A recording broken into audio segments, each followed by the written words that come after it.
Shop keepers బాగా హుషార్. ఎందుకంటే దొంగలు మరీ తెలివి మీరిపోతున్నారు. ఎంతగా అంటే మీకు కొన్ని ఘటనలు చూపిస్తాను. మొదట ఆదిలాబాద్ జిల్లా, రెండోది భద్రాద్రి కొత్తగూడెం జిల్లా. ఈ రెండు చోట్ల జరిగిన చోరీ ఘటనలు చూస్తే మీకంటూ ఓ క్లారిటీ వస్తుంది. కావాలంటే చూడండి, ఇక మీరే అర్థం చేసుకోండి.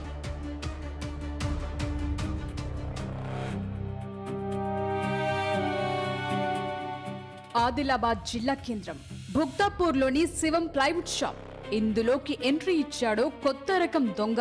వచ్చి రాగానే ఎడా పెడా సామాన్లు కొన్నాడు. మొత్తం బిల్లు 50,000 అయ్యింది. అయితే ఇందుకు జీఎస్టీ అదనమని అన్నాడు షాప్ ఓనర్ ప్రవీణ్. అయితే తన ఫ్రెండ్ దగ్గర జీఎస్టీ నంబర్ ఉందని తీసుకొస్తానని చెప్పి యజమాని హోండా యాక్టివా వెహికల్ అడిగి తీసుకున్నాడు.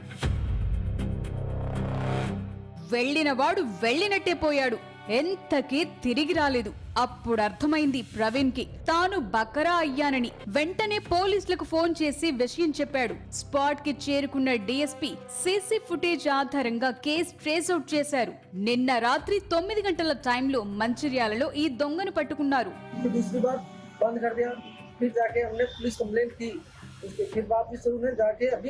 मंसरियल जाके वो पकड़ लिया। वहाँ पुलिस वाले ऐसे सब वगैरह आए थे, सब यहाँ पे पूरी जानकारी ली और बहुत अच्छा करके वहाँ से पकड़ लिया।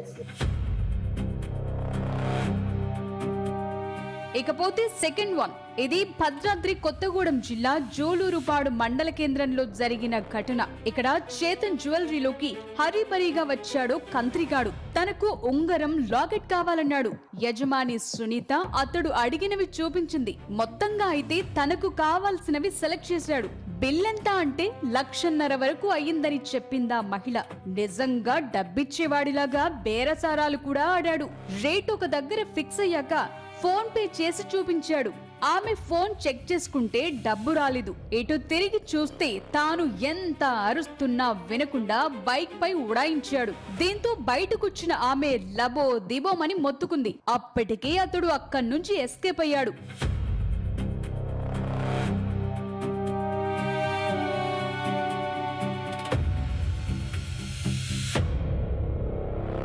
ఇలాంటి ఫేక్ ఫోన్ పే చోరీలు చేసేందుకు వీలుగా ఈ దొంగ రెక్కి నిర్వహించినట్టు సీసీ ఫుటేజ్ ద్వారా గుర్తించారు. అందులో భాగంగా ఈ షాపు యజమాని ఒక మహిళగా గుర్తించి ఈ స్కెచ్ వేసినట్టు చెప్తున్నారు పోలీసులు. నిందితుడు కొత్తగూడెం వైపు వెళ్లినట్టు కనుగొన్న అధికారులు కేసు పెట్టి ఇన్వెస్టిగేషన్ చేస్తున్నారు.